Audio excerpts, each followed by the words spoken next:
Actually Vijay sir ಬರಬೇಕಿತ್ತು, ಕನ್ನಡಕ್ಕಾಗಲಿಲ್ಲ, ಅದಕ್ಕೋಸ್ಕರ ನಮ್ಮನ್ನು ಕಳಿಸ್ಕೊಟ್ರು. ಸೊ ತುಂಬ ತಿಳಿದವರು, ನಿಮ್ಮ ಮುಂದೆ ನಾವು ಏನು ಮಾತಾಡ್ಬೇಕಾದ್ರೆ ಗೊತ್ತಾಗಲ್ಲ, ತಪ್ಪು ಮಾತಾಡಿದ್ರೆ ಕ್ಷಮೆ ಇರಲಿ. ಸೊ ನಾನು ಕಾಟೇರದ ಸ್ಟೋರಿ ಸ್ಕ್ರೀನ್ ಪ್ಲೇ ಬರೆದಿದ್ದೆ, ಮತ್ತು ಇದಕ್ಕೆ ಮುಂಚೆ ಗುರು ಶಿಷ್ಯರು ಅನ್ನೋ ಸಿನಿಮಾಗೆ ಡೈರೆಕ್ಟ್ ಮಾಡಿದ್ದೆ. ಇವಾಗ ದುನಿಯಾ ವಿಜಯ್ ಮತ್ತು Raj B Shetty combination landlord cinema ನಾಡಿದ್ದು 23rd ರಿಲೀಸ್ ಆಗ್ತಾ ಇದೆ. ಸೊ ನಿರ್ದೇಶಕ, ಸೊ ನಮ್ಮದೇನು ಅಂದರೆ ನಾವು ಬಾಬಾ ಸಾಹೇಬರ ಆಶಯದಲ್ಲಿ ಬೆಳೆದು ಬಂದಿದ್ದು. ಸೊ ನಮ್ಮ ಸಿನಿಮಾಗಳ ಉದ್ದೇಶ, ನೀವು ಇದಕ್ಕೂ ಮುಂಚೆ ಗುರು ಶಿಷ್ಯರು ನೋಡಿರ್ಬೋದು, ಕಾಟೇರ ನೋಡಿರ್ಬೋದು, ಸಮಾನತೆಯ ಹೋರಾಟವೇ ನಮ್ಮದು ಒಂದು ಅಡಿಪಾಯ. ಈಗ ಲ್ಯಾಂಡ್ ಲಾರ್ಡ್ ಕೂಡ ಅದೇ ನಿಟ್ಟಿನಲ್ಲಿ ಮೂಡಿ ಬರ್ತಾ ಇದೆ. ಕಾಕತಾಳಿ ಏನು ಅಂತಂದರೆ, ಅದೊಂದು ಮೂಲ ಕಥೆಯನ್ನು ಒಂದು 80s ಟೈಮಲ್ಲಿ ಒಂದು ಹಳ್ಳಿಯಲ್ಲಿ ಕಾನೂನು ಅನ್ನೋದು ಎಷ್ಟು ಕಷ್ಟ ಅಂದರೆ, ಒಂದು ಪಂಚಾಯಿತಿ ಜಮೀನ್ದಾರ್ ಪದ್ಧತಿಯಿಂದ ಈ ಕೋರ್ಟ್ ಪೊಲೀಸ್ ಸ್ಟೇಷನ್ ಅನ್ನೋದು ಹೇಗೆ ಹೊರಗಡೆ ಬಂದರು ಜನಗಳು ಅನ್ನೋದೇ ಈ ಸಿನಿಮಾದ, ನನ್ನ ಲ್ಯಾಂಡ್ ಲಾರ್ಡ್ ಸಿನಿಮಾದ ಮೂಲ ಉದ್ದೇಶ. ಆ್ಯಕ್ಚುಲಿ ಒಂದು ಸಂಪ್ರದಾಯ, ಒಂದು ಪದ್ಧತಿಯಿಂದ ಕಾನೂನು ಹೇಗೆ ಆ ಊರಲ್ಲಿ ಬಂತು, ಅದು ಹೋರಾಟ ಏನು ಅನ್ನೋದೇ ನನ್ನ ಹೀರೋ ಸಿನಿಮಾದ ಮೂಲ ಉದ್ದೇಶ. ಸೊ ನಿಮ್ಮಗಳ ಮುಂದೆ ಆ ಸಿನಿಮಾನ ಹಂಚ್ಕೊಳ್ತಿರೋದು ತುಂಬ ಖುಷಿ ಇದೆ. ಸಾಧ್ಯವಾದರೆ ಎಲ್ಲರೂ ಫ್ರೀ ಮಾಡಿಕೊಂಡು ನಾಳೆ 23rd ನೋಡಿ ನಿಮ್ಮ ಅನಿಸಿಕೆಗಳನ್ನು ನಿಮ್ಮ ಫೇಸ್ಬುಕ್ ಮತ್ತು ನಿಮ್ಮ ಸ್ನೇಹಿತರಿಗೆ ಹೇಳಿ, ಅಷ್ಟೇ ಹೇಳಿ ಬಯಸ್ತೀನಿ.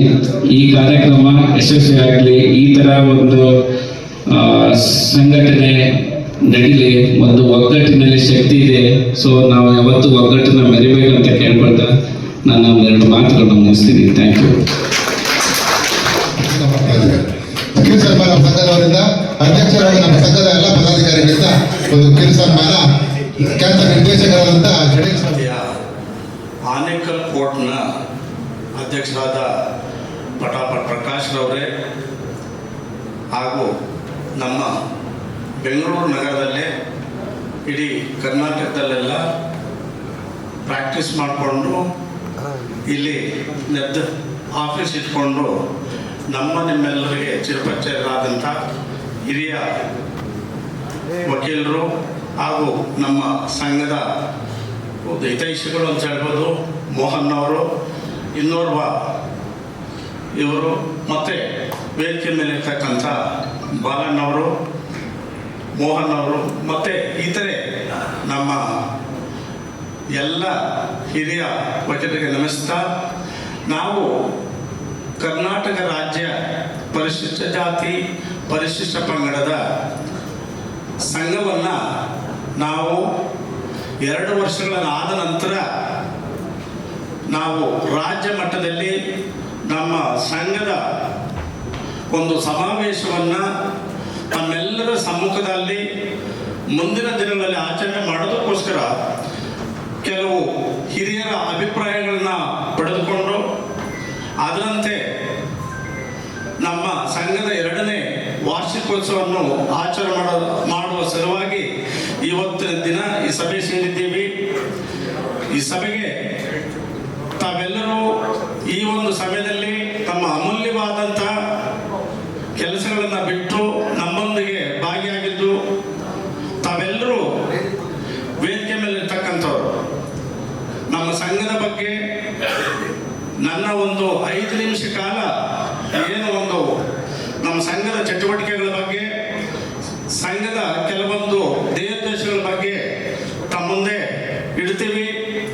ಅದರ ಬಗ್ಗೆ ತಮ್ಮ ಸಲಹೆ ಸೂಚನೆಗಳನ್ನು ನೀಡಬೇಕು ಅಂತ ಕೇಳ್ಕೊಳ್ತಾ, ಸ್ನೇಹಿತರೆ, ನಮ್ಮ ಸಂಘ ದೇಶದಲ್ಲೇ ಮೊಟ್ಟ ಮೊದಲನೇ ಬಾರಿಗೆ ರಾಷ್ಟ್ರ ಮಟ್ಟದಲ್ಲಿ ಭಾರತ ದೇಶದ ಸರ್ವೋಚ್ಚ ನ್ಯಾಯಾಲಯದ ಮುಖ್ಯ ನ್ಯಾಯಮೂರ್ತಿಗಳಾದ ಗವಾಯಿ ಅವರ ಮೇಲೆ ಏನು ಓಪನ್ ಕೋರ್ಟ್ನಲ್ಲಿ ಚಪ್ಪಲಿ ಎಸ್ತ ಆಯಿತು, ಅದರಲ್ಲಿ ನಾವು ಮೊಟ್ಟ ಮೊದಲನೇದಾಗಿ ಯಾವ ವಕೀಲ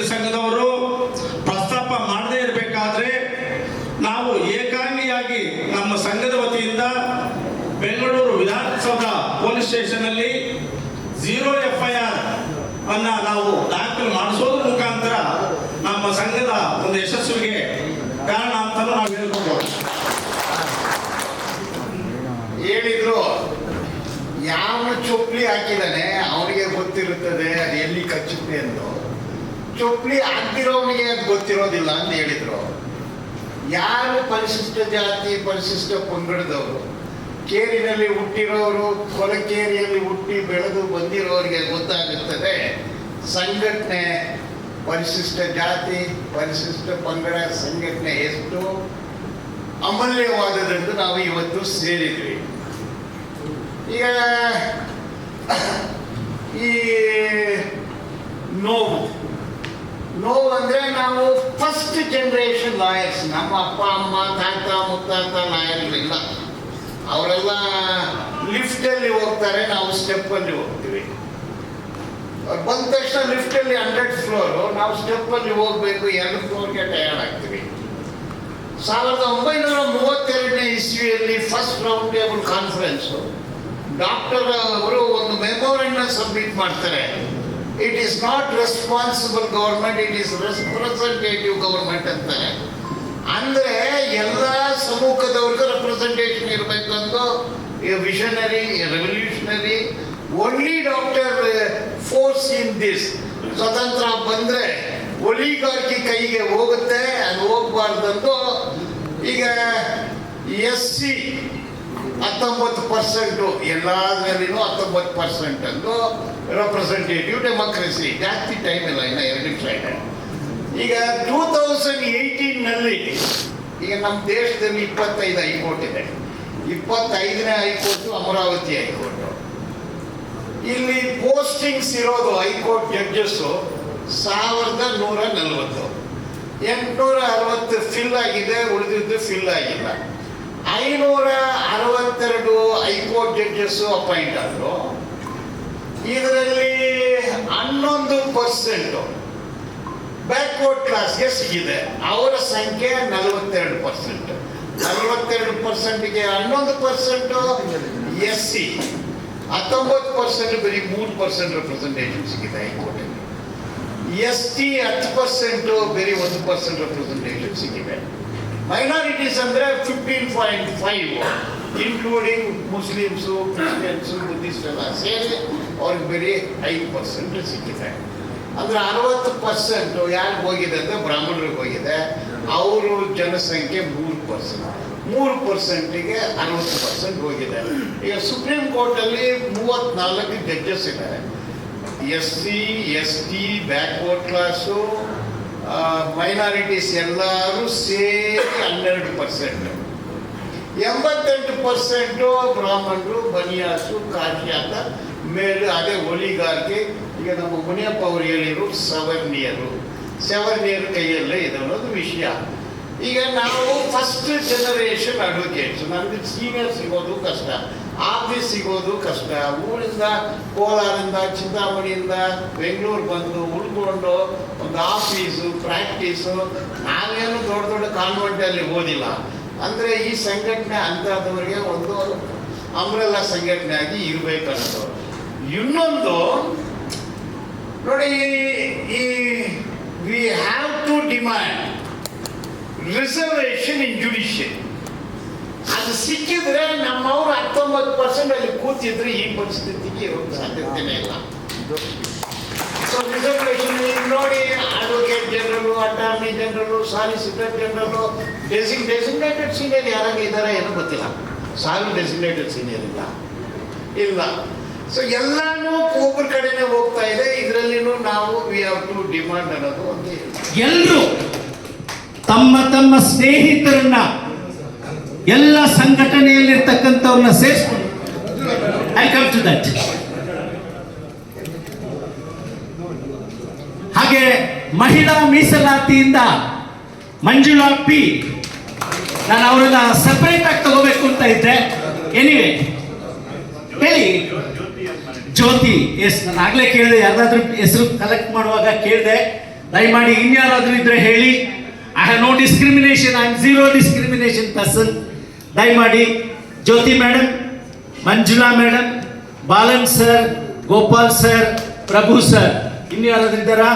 ಅವರನ್ನ ಅತಿ ಹೆಚ್ಚು ಮತಗಳನ್ನ ಕೊಡಿಸಿ, ತಾವು ಕೊಟ್ಟು ಇತರರಿಂದನೂ ಕೊಡಿಸಿ ಇವರನ್ನ ಅಖಂಡ ಜಯಗಳಿಸ್ಕೊಡ್ಬೇಕು ಅಂತ ಹೇಳಿ ನಾನು ಕಳಕಳಿಯಿಂದ ಕೇಳ್ಕೊಳ್ತೇನೆ. Lokanath, advocate, high court bar, Bangalore. ಇನ್ನು ಮಾತಾಡಕ್ಕೆ ನಾನು ತುಂಬಾ ಸನ್ಮಾನವನ್ನ ಮಾಡ್ತಾ ಇದ್ದೇವೆ. ಆ ಸನ್ಮಾನವನ್ನು ಸ್ವೀಕರಿಸಬೇಕು ಅಂತೇಳಿ ನಾನು ಕಾರ್ಯಕ್ರಮದಲ್ಲಿ ಮನವಿ ಮಾಡ್ಕೊಳ್ತೇನೆ. ಇದು ಕಿರು ಸನ್ಮಾನ.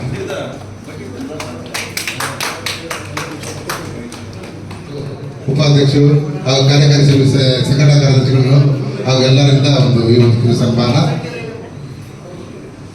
ಅವರಿಗೆ ಈ ಒಂದು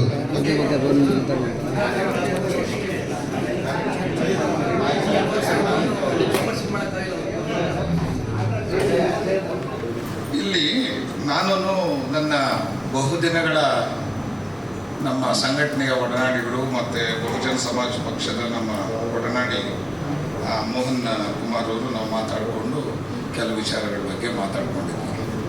ಈ 40 ವರ್ಷಗಳಿಂದ ಭಾಷಣಗಳು ಕೇಳಿ ಕೇಳಿ ಕೇಳಿ ಇಲ್ಲಿ ತೂತಿದೆ, ಎಕ್ಸ್ಟ್ರಾ ತೂತುಗಳು ಬಿದ್ದೋಗ್ಬಿಟ್ಟಿದೆ ನಮಗೆ. ಹಂಗಾಗಿ ನಾವಿಬ್ರು ನಗಾಡ್ಕೊಂಡು, ಅಥವಾ ನಗಾಡ್ಕೊಂಡು ಅಂತಂದರೆ ಅದು ಕುಜೇದ್ಯದಿಂದ ಅಲ್ಲ, ಆ ಹಾಡುಗಳು ನಮ್ಮ ಸೋಮಶೇಖರ್ ಸೂರ್ಯವಂಶರು ಆಡಿದಂಥ ಹಾಡುಗಳು ಮತ್ತು ಮಾತಾಡಿದಂಥ ಮಾತುಗಳನ್ನ ಕಳೆದ 40 ವರ್ಷಗಳಿಂದ ಕೇಳ್ತಾ ಬಂದಿದ್ದೀವಿ. ಇದು ಇನಾಗ್ರೇಷನ್ ಆದಮೇಲೆ ನನಗೆ 2 ನಿಮಿಷ 3 ನಿಮಿಷ ಕೊಟ್ಟವ್ರೆ, ಸ್ವಲ್ಪ ಸ್ವಲ್ಪ.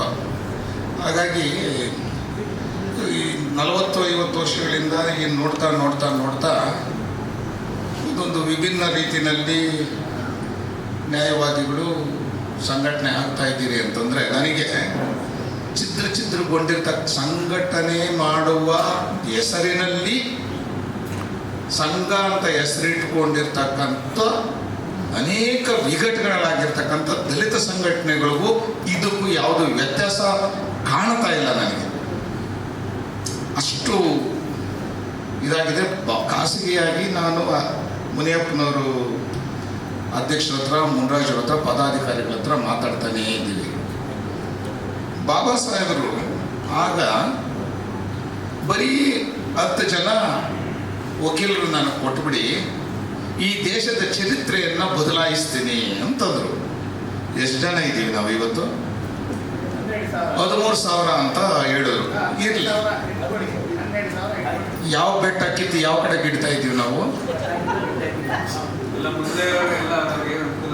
ಒಂದು ನಿಮಿಷ, ಇಂಟ್ರಾಕ್ಷನ್ ಬೇಡ, ಜಸ್ಟ್ ನಮ್ಮನ್ನು ನಾವು ಪ್ಲೀಸ್, ಬಿಕಾಸ್ ಈ ಅತ್ಯಂತ ಸಮಯದಲ್ಲ, ಒಂದೊಂದು ಕ್ಷಣನೂ ಕೂಡ ಅತ್ಯಂತ ಪವಿತ್ರವಾಗಿರ್ತಕ್ಕಂಥ ಟೀ ಕುಡಿದು ಸನ್ಮಾನ ಮಾಡಿಸ್ಕೊಳ್ಳೋಕೆ ನಾವು ಯಾರೂ ಇಲ್ಲಿ ಬಂದಿಲ್ಲ, ಬರೋದು ಬೇಡ.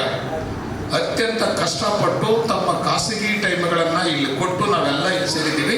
Let us value our precious time. ಹಾಗಾಗಿ ನಮ್ಮನ್ನು ನಾವು ಪರೀಕ್ಷೆಗೆ ಒಳಗಾಕಬೇಕು.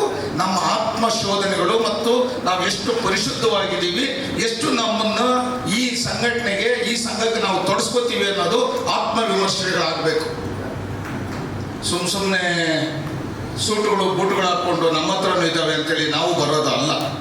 ನೀವು ಯಾರಾದರೂ ಬೇಜಾರು ಮಾಡ್ಕೊಳ್ಳೋ, ಐ ಡೋಂಟ್ ಮೈಂಡ್.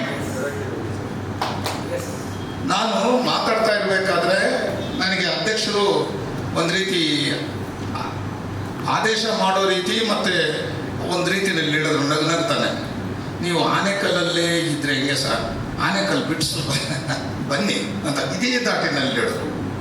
ನನಗೆ ಅದರಲ್ಲಿದ್ದಂಥ ಡೆಪ್ತ್, ಸೀರಿಯಸ್ನೆಸ್ಸು, ಹೌದು ನಾನು ಹೋಗಬೇಕು ಅನಿಸ್ತು. ನಾನು ಭಾಳ ಸಾರಿ ನಿಷ್ಠೂರವಾಗಿ ಮಾತಾಡೋದ್ರಿಂದ ಯಾರಾದರೂ ಬೇಜಾರು ಮಾಡ್ಕೋತಾರೆ ಅಂದ್ಬಿಟ್ಟು ಸ್ವಲ್ಪ ದೂರನೇ ಉಳಿತೀನಿ. ಆದರೂ ಕೂಡ ಅವ್ರು ಹೇಳಿದ್ದ ಮಾತು ಸರಿ ಅಂತೇಳಿ ಗೌರವಿಸಿ ನಾನಿಲ್ಲಿ ಬಂದಿದ್ದೇನೆ. ಬಾಬಾ ಸಾಹೇಬರು ಹೇಳ್ತಾ ಇದ್ರು, ನಮ್ಮ ಮುಂದೆ ಇರ್ತಕ್ಕಂಥ ಸವಾಲುಗಳು ಹಿಮಾಲಯ ಪರ್ವತದಂತಿದೆ. ನನ್ನ ತಲೆಯಿಂದ ನಾನು ಆಮೇಲೆ ಮಾತಾಡೋಣ ಸರ್, ಆಮೇಲೆ ಮಾತಾಡೋಣ ಸರ್. ನನ್ನ ಸವಾಲುಗಳು ನೀವು ನೋಡಿ, ನೀವು ನನ್ನ 7 ಕೋಟಿ ಜನ ನೀವು ಒಂದಾಗಬೇಕು. ಒಂದು ವೇಳೆ ಒಂದಾಗಿಲ್ಲ ಅಂತಂದರೆ ನಿಮ್ಮಲ್ಲಿರ್ತಕ್ಕಂಥ ವೈರುಧ್ಯಗಳನ್ನು ಭಿನ್ನಾಭಿಪ್ರಾಯಗಳನ್ನು ಮರೆತು ನೀವು ಒಂದಾಗಿಲ್ಲ ಅಂದರೆ ನಾನಲ್ಲ, ಆ ದೇವರು ಬಂದ್ರಲ್ಲಿ ನಿಮ್ಮನ್ನು ಉದ್ಧಾರ ಮಾಡೋಕ್ಕಾಗಲ್ಲ ಅಂತಂದು. ಏನು ಮಾಡ್ತಾ ಇದ್ದೀವಿ ನಾವು ಇವತ್ತು? ಜನರಲ್ ಆಗಿ ನೋಡಿದವರು 4 ಜನ ಏನು ಅನ್ಕೋತಾರೆ, ನೀನು ಅಲ್ಲಿ ಹೋಗ್ಬೇಡ, ನೋಡಿದವ್ರು 4 ಜನ ಏನು ಅನ್ಕೋತಾರೆ ಅಂದರೆ ಯಾವನವನ 4 ಜನ? ಯಾರೇ ಆ 4 ಜನ? ಆ 4 ಜನ ನಾವು ಐಡೆಂಟಿಫೈ ಮಾಡಿಲ್ಲ ಅಂತಂದರೆ ನಾವು ಏನಕ್ಕೆ ಸಂಘ ಕಟ್ಟಬೇಕು? ಏನಕ್ಕೆ ಇದಕ್ಕೆ ರಾಜ್ಯ ವ್ಯಾಪ್ತಿ ಕೊಡಬೇಕು? ಬೆಂಗಳೂರಲ್ಲಿ ನ್ಯಾಯವಾಗಿದ್ದೀವಿ ನಾವು? ಇದೀವ ಬೆಂಗಳೂರಲ್ಲಿ ನ್ಯಾಯವಾಗಿ ನಮ್ಮ ಆತ್ಮವಿಮರ್ಶೆಗಳನ್ನು ಮುಟ್ಕೊಂಡ್ಕೊಳ್ಳೋ ನಾವೆಲ್ಲರೂ ಸೇರಿ ಅಲ್ವಾ? ಅವರು ಹೇಳಿದ್ರು ಎಡ ಬಲ ಅಂತೇಳಿ. ಇದೀವ ನಾವು? ಬಾಬಾ ಸಾಹೇಬರಿಗೆ ದ್ರೋಹ ಮಾಡ್ತಾ ಇಲ್ವಾ ನಾವು? ಮಾಡ್ತಾ ಇದ್ವೋ ಇಲ್ಲ? ಕ್ಷೇಮಾಸ್ ಅಷ್ಟು ಬೇಜಾರಾಗ್ತಾ ಇದೆ. ಎಷ್ಟು ಸಾರಿ ನಾನು ಹೇಳಿದ್ದೀನಿ, ಬಾರ್ ಕೌನ್ಸಿಲ್ ಎಲೆಕ್ಷನ್ಸ್ ಬರ್ತಾ ಇದೆ, ನಾವೆಲ್ಲರೂ ಒಂದು ಕಡೆ ಕೂತ್ಕೋಬೇಕು. ಈ ಒಳ ಮೀಸಲಾತಿಯ ಹೊಡೆತ ನಮಗೆ ಬಿದ್ದಿದೆ. ಮೇಧಾವಿಗಳು ವಿದ್ಯಾವಂತರಾಗಿರ್ತಕ್ಕಂಥ ನಾವುಗಳೇನೆ ಕೂಡ ನಮ್ಮ ಒಳಪಂಗಡಿಗಳಿಗೆ ಅಂಟ್ಕೊಂಡು ರೋಗ ಪಡೆದು ಸಾಯ್ತಾ ಇದ್ದೀವಿ. ರಾಜಕೀಯದವರು ಯಾರಾದರೂ ಏನಾದರೂ ಮಾಡ್ಕೊಳ್ಳಿ, ಅಟ್ಲೀಸ್ಟ್ ಪ್ರಜ್ಞಾವಂತರಾಗಿರ್ತಕ್ಕಂಥ ನಾವೆಲ್ಲ ಒಂದು ಕಡೆ ಕೂತ್ಕೊಂಡು ಈ ಒಡೆದು ಹೋದಂಥ ದಲಿತ ಸಂಘಟನೆಗಳನ್ನು ಕೂಡ ಒಂದು ಮಾಡುವಂಥ ಹೊಣೆಗಾರಿಕೆಯನ್ನು ನಾವು, ನೈತಿಕ ಜವಾಬ್ದಾರಿಯನ್ನು ನಾವು ತಗೋಬೇಕು. ಎಲ್ಲರನ್ನೂ ಕರಿಬೇಕು. ಈ ರಾಜ್ಯಾಧ್ಯಕ್ಷರ ಕಿರೀಟಗಳನ್ನ ಎತ್ಕೊಂಡು ತಿರುಗ್ತಾ ಇದ್ದಾರೆ. ಆ ಕಿರೀಟಗಳನ್ನ ಕೆಳಗಿಳಿಸೋರು ಆ ರಾಜ್ಯಾಧ್ಯಕ್ಷರು. ಗಲ್ಲಿಗೊಬ್ಬ ರಾಜ್ಯಾಧ್ಯಕ್ಷರುಗಳು, ಬೀದಿಗೊಬ್ಬ ರಾಜ್ಯಾಧ್ಯಕ್ಷರುಗಳು. ಆ ಕಿರೀಟಗಳನ್ನ ಕೆಳಗಿಳಿಸೋವರೆಗೂ ಅವ್ರಿಗಾಗಲ್ಲ. ಆ ಕಿರೀಟಗಳನ್ನು ಕೂಡ ಕೆಳಗಿಳಿಸಿ ಅವ್ರನ್ನೆಲ್ಲರನ್ನು ಒಂದು ವೇದಿಕೆಗೆ ತರುವಂಥ ಜವಾಬ್ದಾರಿ ನಾವು ತಗೋಬೇಕು ಅಂತಲೂ ನಾನು ಹೇಳ್ತಾ ಇದ್ದೇನೆ. ಆ ಕೆಲಸಗಳನ್ನ ನಾವೆಲ್ಲ ಮಾಡಬೇಕು. ಏನಕ್ಕೆ ಮತ್ತೆ ನಾವು ಕೋಟ್ ಹಾಕ್ಕೊಬೇಕು? ನಾವು ಪ್ರಾಕ್ಟೀಸ್ ಮಾಡಿಕೊಂಡು ಹೆಂಡತಿ ಮಕ್ಕಳು ಸಾಕೊಂಡು 5 ಉಂಗುರಗಳು 10 ಕಾರ್ಗಳು ಇಟ್ಕೊಂಡು ಬಂಗ್ಲೆಗಳು ಕಟ್ಕೊಂಡು ನಾವು ಇದ್ದು ಬಿಡೋಣ. ಅದೇ ತಾನೇ ಅಂಬೇಡ್ಕರ್ ಅವರು ಹೇಳಿದ್ದು. Why should we practice? Why we want this organization? We should take part. We should take all responsibility. Why should to get explained to the whole state? ನಾವು ನಮ್ಮನ್ನ ಅನೇಕ ಹೆಣ್ಣು ಮಕ್ಕಳು ಇವತ್ತು ಬರ್ತಾ ಇದ್ದಾರೆ. ಆಫೀಸುಗಳಲ್ಲಿ ಬೇರೆ ಬೇರೆ ಕಾರಣಗಳಿಗಾಗಿ ಬೇರೆ ಬೇರೆ ಒಂದು ಅನ್ಪ್ರೆಸೆಂಟ್ ಸಿಚುಯೇಷನ್ಗಳನ್ನ ಅನುಭವಿಸ್ತಾ ಇದ್ದಾರೆ. ಎಷ್ಟೊಂದು ಚರ್ಚೆ ಇದೆ, ಮಾಡೋಕ್ಕಾಗ್ತಾ ಇಲ್ಲ. ಒಂದು ಇಶ್ಯೂನ ಒಂದು ಸೈಂಟಿಫಿಕ್ ಆಗಿ ಪ್ರಾಕ್ಟಿಕಲ್ ಆಗಿ ನಾವು ಕೂತ್ಕೊಂಡು ಮಾತಾಡಬೇಕು. ಶಿಸ್ತಿಲ್ಲ. ಈ ರೀತಿಯಾದ ಶಿಸ್ತುಗಳನ್ನು ನಾವು ಮಾಡ್ಕೊಂಡಿಲ್ಲ ಅಂತಂದರೆ ನಾವೆಲ್ಲರೂ ಕೂಡ ಬಾಬಾ ಸಾಹೇಬ್ರಿಗೆ ಮಾಡುವಂಥ ದ್ರೋಹನೇ ಸರಿ. ಅದು ಆ ಕಾರಣಕ್ಕಾಗಿ ಇವತ್ತು ಜನರಲ್ ಆಗಿ ಅವರವ್ರ ವೈಯಕ್ತಿಕವಾಗಿ ಇವತ್ತು ಬಾರ್ ಕೌನ್ಸಿಲ್ ರೆಪ್ರೆಸೆಂಟೇಷನ್ ಇಲ್ಲ, ರೆಪ್ರೆಸೆಂಟೇಷನ್ ಹೋಗ್ಬೇಕು, ಬಾರ್ ಕೌನ್ಸಿಲ್ಗೆ 2 ಕಳಿಸ್ಬೇಕು. ಈಗ ನಮ್ಮ ಮಧ್ಯೆ 4 ಜನ ಇದ್ದಾರೆ, ಯಾರನ್ನ ಕಳಿಸೋಣ? 2ರಲ್ಲಿ 4 ಜನ ಹೇಳಿ. ಎಲ್ಲರೂ ಹೇಳ್ತಾ ಇದ್ರಲ್ಲ ಜನರಲ್ ಆಗಿ, ಇಲ್ಲಿ ನಿಲ್ತಿದ್ದಾರಲ್ಲ 4 ಜನ, ಯಾರಾದ್ರೂ 2 ಹೋಗಕ್ಕೆ ಸಾಧ್ಯ ಇದೆ ಅಲ್ಲಿ ನಮ್ಗಿರೋಂಥ ವೋಟ್ ಕೆಪಾಸಿಟಿನಲ್ಲಿ? 150 ಜನ ಇದ್ದೀವಿ ನಾವು. ಆಯ್ತಾ? ಎಷ್ಟು ಜನ ಕಳಿಸ್ಬೇಕೀಗ? ಈಗ ಕಂಟೆಸ್ಟೆಂಟ್ಸು 4 ಜನ ಇದ್ದೀರಿ ಇಲ್ಲಿ. ಸ್ಟೇಟಲ್ಲಿ ಇನ್ನೂ 1-2-3 ಬಂದಿಲ್ಲ. ಯಾರನ್ನ 2 ಕಳಿಸ್ಬೇಕು ಹೇಳಿ ನೋಡೋಣ. ಸಂಘ ನಿಷ್ಠೂರವಾಗಿ ತಾಯಿತನದಿಂದ ತಾಳ್ಮೆಯಿಂದ ಇರಬೇಕು. ಒಂದು ಸಾರಿ ನಾವು ಅಧಿಕಾರವನ್ನ ಅಧ್ಯಕ್ಷತೆ ಒಪ್ಕೊಂಡ್ಮೇಲೆ ಅವ್ರಿಗೆ ಬೆಲೆ ಕೊಡಬೇಕು. ಪದಾಧಿಕಾರಿಗಳಿಗೆ ಅವ್ರು ತಗೊಳ್ಳೋಂಥ ತೀರ್ಮಾನಗಳಿಗೆ ಆ ತಾಯಿ ಸ್ಥಾನಕ್ಕೆ ನಾವೆಲ್ಲರೂ ಕೂಡ ತಲೆಬಾಗಬೇಕು. ಈ ಕಡೆ ಒಬ್ರು ಎಳೆಯೋದು, ಈ ಕಡೆ ಒಬ್ರು ಎಳೆಯೋದು, ಈ ಕಡೆ ಒಬ್ರು ಎಳೆಯೋದು. ಏನ್ ಮಾಡ್ಬೇಕು ಇದಕ್ಕೆ? ಕೇಳಿ ಕೇಳಿ ಕೇಳಿ ಕೇಳಿ ಕೇಳಿ ಸಾಕಾಗಿದೆ. ಅದಕ್ಕೆ ನಾನು ಬರಲ್ಲ ಅಂದೆ. ಇಲ್ಲ, ನೀವು ಬರಬೇಕು ಅಂತಂದ್ರು. ಬಂದಿದ್ದೀನಿ. ಈಗ ನಾನು ನಿಷ್ಠುರವಾಗಿ ಹೇಳ್ತೀನಿ. ಆಯ್ತಾ? ಸೊ ಈ ಕಾರಣಕ್ಕಾಗಿ ಇವತ್ತು ನಾನು ಸಾಂಕೇತಿಕವಾಗಿ ಆನೇಕಲ್ ಅಡ್ವೊಕೇಟ್ ಅಸೋಸಿಯೇಷನ್ ಅಲ್ಲಿ ನಾನು ಅನುಭವಿಸ್ತಿರ್ತಕ್ಕಂಥ ಅವಮಾನಗಳು, ನಾನು ಪಟ್ಟಿರೋಂಥ ಕಣ್ಣೀರು, ನಾನು ಪಟ್ಟಿರೋಂಥ ನೋವುಗಳನ್ನ ಇವತ್ತು ಎಷ್ಟು ಒಂದು ಸಾರಿ 3 ಸಾರಿ ಟ್ರೆಷರರ್ ಆಗಿ, 2 ಸಾರಿ ಟ್ರೆಷರರ್ ಆಗಿ, ಜನರಲ್ ಸೆಕ್ರೆಟರಿ ಆಗಿ, 2ನೇ ಟೈಮ್ಗೆ ಅಸೋಸಿಯೇಷನ್ ಪ್ರೆಸಿಡೆಂಟ್ ಆಗಿದ್ದೀನಿ. ನನಗೊಂದು ದೊಡ್ಡ ಆಫರ್ ಇತ್ತು. ಏನು ಆಫರ್ ಅಂತಂದರೆ, ನೀನು ಬಾರ್ ಅಸೋಸಿಯೇಷನ್ ಇದನ್ನ ಆನೆಕಲ್ನ ಬಿಟ್ಕೊಡು, ನಿಮ್ಮನ್ನ ಯುನಾನಿಮಸ್ ಆಗಿ ಎಂಟೈರ್ ಬಾರ್ ಸೇರಿ ನಿನ್ನನ್ನು ಬಾರ್ ಅಸೋಸಿಯೇಷನ್ ಬಾರ್ ಕೌನ್ಸಿಲ್ ಕಳಿಸ್ತೀವಿ ಅಂತ ನನಗೆ ಆಫರ್ ಕೊಟ್ಟರು. ನೋ, ನಾನು ಮಾತು ಕೊಟ್ಟಿದ್ದೀನಿ, ಮುಂದಿನ ದಿನಗಳಲ್ಲಿ ಇಬ್ಬರು ಅಲ್ಲಿ ಹೋಗಲೇಬೇಕು, ಎಡದಿಂದ ಒಬ್ಬ ಹೋಗ್ಬೇಕು, ಬಲದಿಂದ ಹೋಗ್ಬೇಕು ಅನ್ನೋದು ನನ್ನ ವೈಯಕ್ತಿಕವಾದಂಥ ನಿಲುವು. ನೀವು ಯಾರು ಏನಾದರೂ ಅಂದ್ಕೊಳ್ಳಿ, ಇದನ್ನ ನಾವು ಕುತ್ಕೊಂಡು ತೀರ್ಮಾನ ಮಾಡಲೇಬೇಕಾಗಿದೆ. ಮಾರ್ಚಲ್ಲಿದೆ, ಕುತ್ಕೊಂಡು ತೀರ್ಮಾನ ಮಾಡಬೇಕು. ನೀವು ನಿಷ್ಠೂರವಾಗಿ ಮಾಡಲೇಬೇಕು. ನಿಷ್ಠೂರತೆ ತಾಯ್ತನ ಇಲ್ಲ ಅಂತಂದ್ರೆ ನಾವು ಸಂಘ ಕಟ್ಟೋದು ಅಗತ್ಯ ಇಲ್ಲ. ಏನಕ್ಕಾದ್ರೂ ಸಂಘ ಕಟ್ಟಬೇಕು? ಯಾಕೆ ನಮ್ಮ ಸಮಯಗಳನ್ನು ವೇಸ್ಟ್ ಮಾಡಬೇಕು? ಈ ಥರದ್ದು ವಿಚಾರಗಳು ನಮಗಿದೆ. ಅರಿವಿನಿಂದ ಅಂಬೇಡ್ಕರ್ ಆಗಬೇಕೇ ತಪ್ಪ ಅಮಲಿನಿಂದ ಅಂಬೇಡ್ಕರ್ ಆಗಬಾರ್ದು. ಅಮಲಗಳು ಬರಬಾರ್ದು, ಅರಿವಿ ಇರಬೇಕು. ಅರಿವಿನ ಅಂಬೇಡ್ಕರ್ನ ಕಟ್ಟಬೇಕು ನಾವು. ಎಷ್ಟು ಅನ್ಯಾಯಗಳಾಗ್ತಾ ಇದೆ ಜುಡಿಷಿಯರಿನಲ್ಲಿ. ನಾನು ಒಂದೊಂದು ಹೇಳಿದ್ರೆ ರಾತ್ರಿ ಸಾಕಾಗಲ್ಲ, ಎಲ್ರಿಗೂ ಗೊತ್ತಿದೆ ಅದು. Then who will build the cat? We have to build the cat. That's why we have taken the organisation. That's why we are organizing. Organizing what? Why we have to organize? See, ಈ ಥರದ ಕ್ವಶನ್ಗಳೆಲ್ಲ. ಇದಕ್ಕೆ ನಾನು ಅದಕ್ಕೆ ಹೇಳಿದ್ದು ತಾಳ್ಮೆ ಮತ್ತು ತಾಯ್ತನ, ಇದನ್ನು ಬಹಳ ಒತ್ತಿ ಹೇಳ್ತಾ ಇದ್ದೀನಿ. ತಾಯ್ತನದಿಂದ ನಾವು ಈ ಸಂಘಟನೆಯನ್ನು ಕಟ್ಟಬೇಕಾಗಿದೆ. ತ್ಯಾಗ, ಯಾರೋ ಒಬ್ಬರನ್ನ ನಾವು ಕೂರಿಸಿದ್ದೀವಿ, ಅವ್ರಿಗೊಂದು ಅಧಿಕಾರ ಕೊಟ್ಟಿದ್ದೀವಿ, ನಾವೆಲ್ಲರೂ ತೀರ್ಮಾನ ಮಾಡಬೇಕು, ಗೌರವಿಸಬೇಕು. ನಾವೇ ಆಯ್ಕೆ ಮಾಡಿರ್ತಕ್ಕಂಥ ಪದಾಧಿಕಾರಿಗಳ ಬಗ್ಗೆ ನಾವೇ ಅವಹೇಳನಕಾರಿಯಾಗಿ ಹೊರಗಡೆ ಮಾತಾಡ್ಕೊಂಡ್ರೆ ಏನ್ ಪ್ರಯೋಜನ ಇದೆ? ನಾಳೆ ಇವ್ರೇನು ಶಾಶ್ವತವಾಗಿ ಏನು ಇರಲ್ವಲ್ಲ. ಒಂದು ಅಷ್ಟು ವರ್ಷ ಕಾಲಕ್ಕೆ ಅವ್ರು ಇರ್ತಾರೆ, ಆಮೇಲೆ ಬಿಟ್ಟು ಬರ್ತಾರೆ, ಬೇರೆ ಒಬ್ಬರು ಯಾರೋ ಬರ್ತಾರೆ. ಪದಾಧಿಕಾರತ್ವ ಅನ್ನೋದು ಬದಲಾವಣೆ ಆಗ್ಬೇಕಲ್ವಾ? ಹಾಗಾಗಿ ಇವತ್ತು ಪರಿಶಿಷ್ಟ ಜಾತಿ, ಪರಿಶಿಷ್ಟ ಪಂಗಡ, OBC ಅಂತ ನಾವು ಹೇಳ್ತೀವಿ. ಅದಕ್ಕೆ ನಿಜವಾಗ್ಲೂ ಅರ್ಥ ಬರಬೇಕು ಅಂತಂದ್ರೆ ನಾವು ನಮ್ಮಲ್ಲಿರ್ತಕ್ಕಂಥ ಭಿನ್ನಾಭಿಪ್ರಾಯಗಳನ್ನ ಮರಬೇಕು. ಇವತ್ತು ಬಾಬಾ ಸಾಹೇಬರ ಐಡಿಯಾಲಜಿ ಒಂದು ಎಷ್ಟು ಈ ಒಳಮೀಸಲಾತಿ ಹೆಸರಿನಲ್ಲಿ ಅಥವಾ ಬೇರೆ ಹೆಸರುಗಳಲ್ಲಿ ಜಾತಿಗಳ ಮಧ್ಯೆ ಛಿದ್ರವಾಗ್ತಾ ಇದೀವಿ.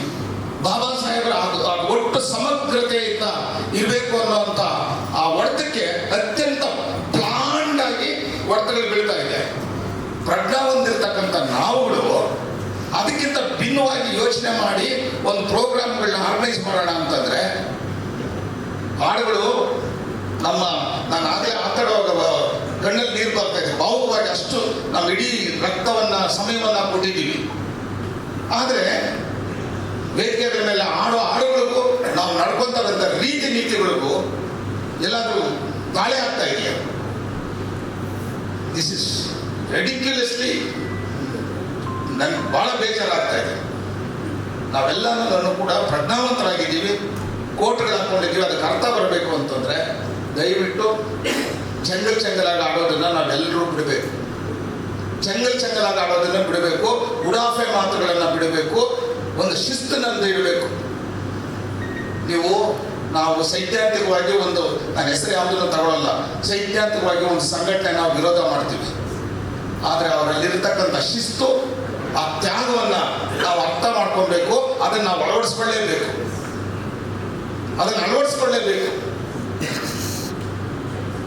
ಸುಮ್ಮನೆ ಸನ್ಮಾನಗಳು ಮಾಡಿಕೊಂಡು ಇನ್ನೊಂದು ಮಾಡಿಕೊಂಡು ಇದನ್ನು ನಿಲ್ಲಿಸಬೇಕು. ಹಾಗಾಗಿ ಸಂಘಟನೆಗೆ ಇವತ್ತು ಇಡೀ ರಾಜ್ಯದ ಕಡೆ ಹೋಗೋಣ. ನಾನೇನು ಹೇಳಿದೆ, ಇಬ್ಬರನ್ನ ಇದುವರೆಗೂ ನಾವು ಬಾರ್ ಕೌನ್ಸಿಲ್ ಕಳ್ಸೋಕ್ಕಾಗಿಲ್ಲ, ಬೇರೆ ರೆಪ್ರೆಸೆಂಟೇಷನ್ ಇಲ್ಲ. ಯಾಕೆ ಅಂದರೆ ನಮ್ಮಲ್ಲಿರ್ತಕ್ಕಂಥ ಈ ಮಲತಾಯಿ ಧೋರಣೆಗಳು, ಇನ್ನೂ ದೊಡ್ಡ ಪದಗಳು ಬರುತ್ತೆ, ಬಹಳ ಇದಾಗ್ತಾ ಇದೆ. ಅಷ್ಟು ನೋವು ತಿಂದಿದ್ದು ನಾನು, ಮೋಹನ್ನರು ತುಂಬಾ ನೋವುಗಳು ತಿಂದಿದ್ದೀವಿ. ಬಹುಜನ ಸಮಾಜ ಪಕ್ಷ ಕಟ್ಟೋದ್ರಿಂದ ಹಿಡಿದು, ದಲಿತ ಸಂಘಟನೆಗಳನ್ನು ಕಟ್ಟುವುದರಿಂದ ಹಿಡಿದು, ಈ ರಾಜ್ಯಾಧ್ಯಕ್ಷಗಳ ಕಿರೀಟಾಧಾರಣೆಗಳನ್ನ, ಪಟ್ಟಾಭಿಷೇಕಗಳನ್ನ ನೋಡಿ ಸಾಕಾಗಿದೆ. ಈ ಕಾರಣಕ್ಕಾಗಿ ನಾನು ನಿಮ್ಮಲ್ಲೆಲ್ಲ ನಿಮ್ಮನ್ನ ಕೇಳುವಂತ ಅಧಿಕಾರ ಮತ್ತೆ ಹಕ್ಕಿನಿಂದ ನಾನು ಈ ಮಾತನ್ನು ಮಾತಾಡ್ತಾ ಇದ್ದೀನಿ. ಅದೇ ರೀತಿಯಲ್ಲಿ ನನ್ನನ್ನು ದಬಾಯಿಸಿ ಕೇಳುವಂತ ಹಕ್ಕು ಮತ್ತು ಅಧಿಕಾರ ನಿಮಗಿದೆ. ನಾವೆಲ್ಲರೂ ಕೂಡ ಸಮಕಾಲೀನರು, ಅಣ್ಣ ತಮ್ಮಂದರು, ನಾವೆಲ್ಲ ಜೊತೆಗೆ ನಡಿಬೇಕಾಗಿದೆ. ಇಲ್ಲಿ ಯಾರು ದೊಡ್ಡವರು ಚಿಕ್ಕವರು ಯಾರು ಇಲ್ಲ. ಆದರೆ ಒಂದು ಪ್ರೊಫೆಷನಲಿಸಮ್ ಅಂತ ಬಂದಾಗ ಆ ಸೀನಿಯರಿಟಿ ಕೊಡುವಂಥ ಗೌರವ, ನಮಗಿಂತ ಒಂದು ದಿವಸ ಮೊದಲು ಎನ್ರೋಲ್ಮೆಂಟ್ ಆಗಿದ್ರೂ ಕೂಡ ಅವ್ರು ಕೊಡುವಂಥ ಗೌರವನ ನಾವು ಕೊಡಲೇಬೇಕು. ಈ ರೀತಿಯಾದ ಗೌರವಯುತವಾದಂಥ ಪ್ರೊಫೆಷನ್ನು, ಅದ್ರ ಜೊತೆಗೆ ಸಾಮಾಜಿಕ ಕಾಳಜಿ ಇರ್ತಕ್ಕಂಥ ಬಾಬಾ ಸಾಹೇಬರ ಆ ಟ್ರೂ ಸ್ಪಿರಿಟನ್ನ ನಾವು ತುಂಬಬೇಕಾದ್ರೆ ನಾವೆಲ್ಲ ಒಂದು ಕಡೆ ಕೂತ್ಕೊಂಡು ತಾಯಿತನದಿಂದ ಪರಿಶಿಷ್ಟ ಜಾತಿ ಪರಿಶಿಷ್ಟ ಪಂಗಡದ ಸಂಘದ ವಕೀಲರ ಸಂಘದಿಂದ ನಾವು ಮುಂದಿನ ದಿನಗಳಲ್ಲಿ ನಮ್ಮ ರಾಜ್ಯಕ್ಕೆ, ರಾಷ್ಟ್ರಕ್ಕೆ ಒಂದು ಸಂದೇಶ ರವಾನೆ ಆಗುವ ರೀತಿ ಇಡೀ ರಾಜ್ಯದ ಎಲ್ಲ ವಕೀಲ SC ST ವಕೀಲ ಮೆಂಬರ್ಸನ್ನು ಗ್ಯಾದರ್ ಮಾಡಿ ಒಂದು ರಾಜ್ಯ ಮಟ್ಟದಲ್ಲಿ ಒಂದು ಸಮಾವೇಶ ಏರ್ಪಡಿಸಿ ಆ ಒಂದು ಮೆಸೇಜು ಅಲ್ಲಿ ಏನು ನಿರ್ಣಯ ತಗೋತೀವಿ, ಎಲ್ಲ ರಂಗದಲ್ಲೂ ನಮಗೆ ಮೀಸಲಾತಿ ಕೊಡಬೇಕು ವಕೀಲರಿಗೆ, SC ST ವಕೀಲರಿಗೆ ಅಂಥೇಳಿ ಈ ಸಮಾಜಕ್ಕೆ ಮತ್ತು ರಾಜ್ಯಕ್ಕೆ, ರಾಷ್ಟ್ರಕ್ಕೆ ಒಂದು ಸಂದೇಶವನ್ನು ರವಾನೆ ಮಾಡೋ ಸಲುವಾಗಿ ಇವತ್ತಿನ ದಿವಸ ಸಭೆ ಸೇರಿದ್ವಿ. ಈ ಸಭೆಯಲ್ಲಿ ಭಾಗವಹಿಸಿದಂಥ ಎಲ್ಲ ಮಿತ್ರರುಗಳು ಅವರು ಒಳ್ಳೆಯ ಒಂದು ಸಲಹೆ ಸೂಚನೆಗಳನ್ನು ಕೊಟ್ಟಿದ್ದಾರೆ. ಅವರು ಹಿರಿಯರು ಕೊಟ್ಟಂಥ ಮಾರ್ಗದರ್ಶನ, ಹಿರಿಯರು ನೀಡಿದಂಥ ಒಂದು ದಾರಿಯಲ್ಲಿ ನಾವು ಮುಂದಿನ ದಿನಗಳಲ್ಲಿ ಇನ್ನೂ ಉತ್ತಮವಾಗಿ ಮಾಡ್ಕೊಂಡು ಹೋಗೋದಕ್ಕೆ ಮತ್ತು ನಮ್ಮ ಸಮುದಾಯದವರಿಗೆ ಏನು ಇವತ್ತಿನ ದಿವಸ ಬೆಂಗಳೂರು ವಕೀಲರ ಸಂಘದಲ್ಲಿ ಏನು ಒಂದು ಇದು ನಡೀತಾ ಇದೆ, ಮುಂದಿನ ದಿನಗಳಲ್ಲಿ ಅದು ನಡೀದೇ ಹಾಗೆ ಮಾಡಿ ದೌರ್ಜನ್ಯ ನಿಲ್ಲಿಸಿ ಅವರು ನಮಗೂ ಒಂದು ನಮ್ಮ ಇದು ಏನಿದೆ ಬೇಡಿಕೆಗಳೇನಿದೆ ಡಾಕ್ಟರ್ ಬಾಬಾ ಸಾಹೇಬ್ ಅಂಬೇಡ್ಕರ್ ಅವರ ಭಾವಚಿತ್ರವನ್ನು ಇಡೀ ರಾಜ್ಯದಲ್ಲಿರ್ತಕ್ಕಂಥ ಎಲ್ಲ ಹೈಕೋರ್ಟ್ಗಳಿರ್ಬೋದು, ಡಿಸ್ಟ್ರಿಕ್ಟ್ ಕೋರ್ಟ್ಗಳಿರ್ಬೋದು, ತಾಲೂಕು ಕೋರ್ಟ್ಗಳಿರ್ಬೋದು ಹಾಕದಂತೆ ನಾವು ಪ್ರಾಕ್ಟೀಸ್ ಮಾಡ್ತಕ್ಕಂಥ ನಮ್ಮ ಸಂಘದ AAB ಸಂಘದಲ್ಲಿ ಅವರ ಭಾವಚಿತ್ರನ ಹಾಕೋ ತನಕ ನಮ್ಮ ಹೋರಾಟವನ್ನು ನಿಲ್ಲಿಸಲ್ಲ. ಯಾವುದೇ ಕಾರಣಕ್ಕೂ ನಾವು ಇದಕ್ಕೆ ಯಾರೂ ಬಗ್ಗೋದಿಲ್ಲ. ನಾವು ಬಾಬಾ ಸಾಹೇಬ್ ಅಂಬೇಡ್ಕರ್ ಅವರ ಒಂದು ಇದು ಏನಿದೆ ಅದರ ಒಂದು ದಾರಿಯಲ್ಲಿ ನಾವು ಹೋಗ್ತೀವಿ ಅಂತ ಈ ಒಂದು ವೇದಿಕೆ ಮುಖಾಂತರ ಒಂದು ಮೆಸೇಜನ್ನು ಇವತ್ತಿನ ದಿವಸ ಪಾಸ್ ಮಾಡ್ತಾ ಇದ್ದೀವಿ. ಬಲಪಡಿಸಬೇಕಾದ್ರೆ ನಾವು ಬೇರೆ ಎಲ್ಲ ಜಿಲ್ಲೆಗಳು, ತಾಲೂಕುಗಳಲ್ಲಿ ಹೋಗಿ ಕೆಲವು ಸುಮಾರು 10 ಜಿಲ್ಲೆಗಳಲ್ಲಿ ಹೋಗಿ ನಾವು ತಾಲೂಕುಗಳಲ್ಲಿ ಒಂದು 30 ತಾಲೂಕುಗಳಲ್ಲಿ ಒಂದು ಸಂಘಟನೆಗಳನ್ನು ಈಗಾಗಲೇ ಮಾಡಿದ್ದೀವಿ. ಆ ಸಂಘಟನೆ ಪದಾಧಿಕಾರಿಗಳನ್ನು ಮಾಡ್ಕೊಂಡಿದ್ದೀವಿ. ಬರೀ ಇದು ಬೆಂಗಳೂರಿಗೆ ಮಾತ್ರ ಸೀಮಿತ ಅಲ್ಲ, ಇಡೀ ರಾಜ್ಯಕ್ಕೆ ಎಲ್ಲ ಜಿಲ್ಲೆಗಳು, ತಾಲೂಕುಗಳು ಎಲ್ಲದಕ್ಕೂ ಒಂದು ಮೀಸಲು ಅಂತ ಹೇಳ್ತೀವಿ ನಾವು. Okay sir, thank you sir. Petition ಬಗ್ಗೆ ಹೇಳಿದ್ರು ಸರ್, ಮೂರ್ತಿ ಬಗ್ಗೆ ಅದೇನು ಸರ್? ಸುಪ್ರೀಂ ಕೋರ್ಟಲ್ಲಿ ಭಾರತ ದೇಶದ ಸರ್ವೋಚ್ಚ ನ್ಯಾಯಾಲಯದಲ್ಲಿ ನಮಗೆ AABಯಲ್ಲಿ ನಮ್ಮ ಅಡ್ವೊಕೇಟ್ ಅಸೋಸಿಯೇಷನ್ ಬೆಂಗಳೂರು ಮತ್ತು ಬಾರ್ ಕೌನ್ಸಿಲ್ ಆಫ್ ಕರ್ನಾಟಕದಲ್ಲಿ ಮೀಸಲಾತಿ ಬೇಕು. ನಮಗೆ ಕನಿಷ್ಠ ನಮ್ಮ ಒಂದು ಮೀಸಲಾತಿ ಏನು ಲೇಡಿ ರಿಸರ್ವೇಷನ್ ಅಂತ ಕೊಟ್ಟಿದ್ದಾರೆ, ನಮ್ಮ SC STಗಳಿಗೂ ಕೂಡ ಒಂದು ಮೀಸಲಾತಿ ಕೋರಿ ನಾವೇನು ಮಾಡಿದ್ದೀವಿ ಅದು 26ನೇ ತಾರೀಕು ಪ್ರಮುಖವಾಗಿ ಇತ್ಯರ್ಥ ಆಗೋದಿದೆ. 23ನೇ ತಾರೀಕು ಸುಪ್ರೀಂ ಕೋರ್ಟಲ್ಲಿ ಲಿಸ್ಟ್ ಆಗಿದೆ. ಅದು ಆ ಲಿಸ್ಟ್ ನಂಬರ್ 70 ಅದು ಆಗಿದೆ, ಸೀರಿಯಲ್ ನಂಬರ್ 70 ಅದು ಆಗ್ಬೋದು ಅನ್ನೋ ಒಂದು ಆಸೆ ಆಕಾಂಕ್ಷೆ ನಮ್ಮಲ್ಲಿದೆ. ಇದು ನಮ್ಮ ರಾಜ್ಯಕ್ಕೆ ಮಾತ್ರ ಇಲ್ಲ, ಸುಪ್ರೀಂ ಕೋರ್ಟಲ್ಲಾದರೆ ಇಡೀ ರಾಷ್ಟ್ರದ ಎಲ್ಲ ರಾಜ್ಯಗಳಿಗೂ ಎಲ್ಲ ಜಿಲ್ಲೆಗಳಿಗೂ ಇದು ಅನ್ವಯಿಸ್ತಕ್ಕಂಥದ್ದು. ಅದರಿಂದ ನಾವು ಆ ಒಂದು ಆದೇಶನ ಅಪೇಕ್ಷೆ ಪಡ್ತಾ ಇದ್ದೀವಿ. ಈ ಮುಂದಿನ ಬಡ್ಜೆಟ್ಟಲ್ಲಿ ನಮ್ಮ ಕಾಂಗ್ರೆಸ್ ಸರ್ಕಾರ ಏನಿದೆ ಅವರು ನಮಗೆ ಆಶ್ವಾಸನೆ ಕೊಟ್ಟಿದ್ದಾರೆ. ನಮ್ಮ ಒಂದು ಸಂಘದ ಕಚೇರಿಗೆ ಒಂದು ಅವಕಾಶ ಮಾಡಿಕೊಡ್ತೀವಿ ಮತ್ತು ಸಂಘಕ್ಕೆ ಹೆಚ್ಚಿನ ಒಂದು ಅನುದಾನ ಕೊಡ್ತೀವಿ ಅಂತ ಹೇಳಿದ್ದಾರೆ. ಅದರಂತೆ ನಾವು ನಮ್ಮ ಭಾಗದ ಎಲ್ಲ ವಕೀಲ ಮಿತ್ರರಿಗೆ ಆಯಾ ತಾಲೂಕಿರ್ಬೋದು, ಜಿಲ್ಲೆಗಳಿರ್ಬೋದು, ಅಲ್ಲಿ ಯಾರು ನಮ್ಮ ವಕೀಲರುಗಳು ಅನಾನುಕೂಲವಾಗಿದ್ದಾರೆ ಅವರಿಗೆ ಮನೆ ಮಾಡ್ಕೊಳ್ಳೋದಕ್ಕೆ ಒಂದು ವ್ಯವಸಾಯಕ್ಕೆ ಅನುಕೂಲ ಆಗೋ ರೀತಿಯ ಒಂದು ಗ್ರಾಂಟ್ಗಳನ್ನು ಕೊಡಬೇಕು ಅಂತಲೂ ನಾವು ಕೇಳ್ಕೊಂಡಿದ್ದೀವಿ. ಮುಂದಿನ ಬಡ್ಜೆಟಲ್ಲಿ ಇದು ಮಾಡ್ಕೊಂಡಿದ್ದೀವಿ sir. Okay, thank you sir. ಧನ್ಯವಾದ ಸರ್.